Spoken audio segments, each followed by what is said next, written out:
مجھے یاد ہے کہ ایک مرتبہ میں امریکہ گیا ہوا تھا، اور بلکہ پہلا میرا امریکہ میں جانے کا پہلا اتفاق تھا۔ تو وہاں امریکہ میں جب آدمی پہلی بار پہنچتا ہے نا، تو وہاں اس کا نظام زندگی بالکل الٹ ہو جاتا ہے۔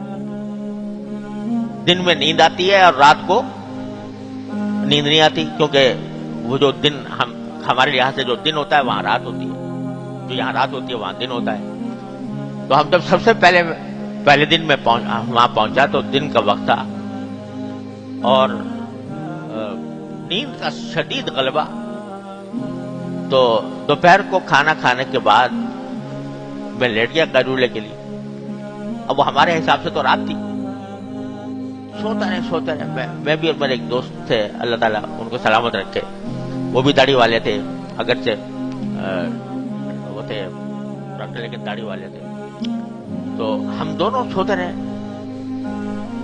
رات کو جب 10 بج گئے تب آنکھ کھلی، مغرب بھی غائب اور عصر بھی غائب، اور انا للہ و انا الیہ راجعون۔ آنکھ کھلی تو زبردست، خیر جلدی سے نمازیں پڑھی۔ نماز پڑھنے کا ایک ہوٹل میں ٹھہرے ہوئے تھے، نماز پڑھی، اللہ تعالیٰ معاف کرے، قضا ہو گئی تھی تو پڑھی، قضا کی۔ اس کے بعد بھوک لگی ہوئی تھی، کچھ کھانا تھا۔ تو اب وہاں حلال کھانا ہوٹلوں کے اندر ملتا نہیں، لیکن ہم جب کہیں ایسے موقع پہ ہوتے تھے تو جو بھونی ہوئی مچھلی ہوتی ہے وہ ایسی چیز ہے کہ جو آرام سے کھا سکتے ہیں، حلال ہے۔ تو سوچا کہ جا کے مچھلی اوپر سے لے لیں گے۔ تو جب مطعم میں پہنچے جہاں پر کہ کھانا دیا جاتا ہے، تو انہوں نے کہا وہ 10 بج گئے، اب تو مطعم بند ہو گیا، تو وہاں پر آپ کھانا نہیں کھا سکتے۔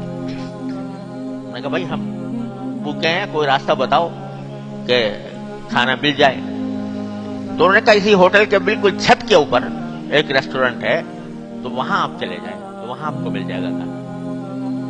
خیر ہم چلے، اوپر والے بالکل چھت کے اوپر ایک ریسٹورینٹ تھا، اس میں جا کے میں اور وہ میرے ساتھی بیٹھ گئے۔ ڈاکٹر تنزیل الرحمان صاحب تھے، اللہ تعالیٰ ان کو سلامت رکھے۔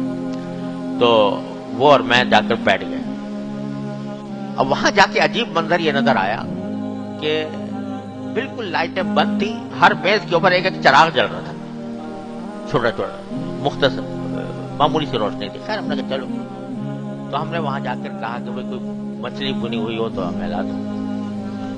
تو اس نے آرڈر تو لے لیا۔ تھوڑی دیر کے بعد ایک شخص آیا، وہیں ریسٹورینٹ کا جو کام کرنے والا تھا، تو اس نے آ کر کہا کہ میں آپ کو ایک مشورہ دوں۔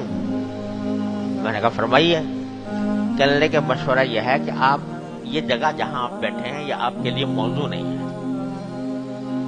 یہ آپ کے لیے مناسب نہیں ہے۔ اگر آپ چاہیں تو جو آپ نے آرڈر دیا ہے ہم آپ کو کمرے میں پہنچا دیں۔ تو خیر میں نے کہا کیا بات ہے؟ کہنے لگے یہاں پر ابھی ڈانس شروع ہونے والا ہے، اور ابھی ڈانس شروع ہوگا تو یہ آپ لوگوں کے لیے موضوع نہیں ہوگا، اس لیے وہ کافر غیر مسلم امریکن، اور اس نے بس داڑھی دیکھ کر ہماری اس نے اندازہ لگایا کہ یہ لوگ جو ہے بیچارے یہاں آ کے پھنس گئے ہیں اس جگہ، تو اس لیے ان کے بجائے ان کو کمرے میں ہم کھانا سرو کر دیں گے۔ تو اللہ تعالیٰ کا شکر ادا کیا۔ پھر ہم نے آپس میں کہا کہ دیکھو اللہ تعالیٰ نے یہ داڑھی جو ہمیں کتنی گناہوں سے بچانے کا ذریعہ بنا رکھا ہے، اللہ تعالیٰ نے۔ وہیں پر پتہ نہیں کیا ہونے والا تھا، اور ہم کھانا وہاں منگاتے کھاتے، اور اس کے دوران کچھ اس قسم کے مناظر سامنے آتے تو کتنی مصیبت ہوتی ہے ہمارے لیے۔ اللہ نے یہ سمجھ لو یہ داڑھی بڑی قیمتی چیز ہے، یہ انسان کو بہت سے گناہ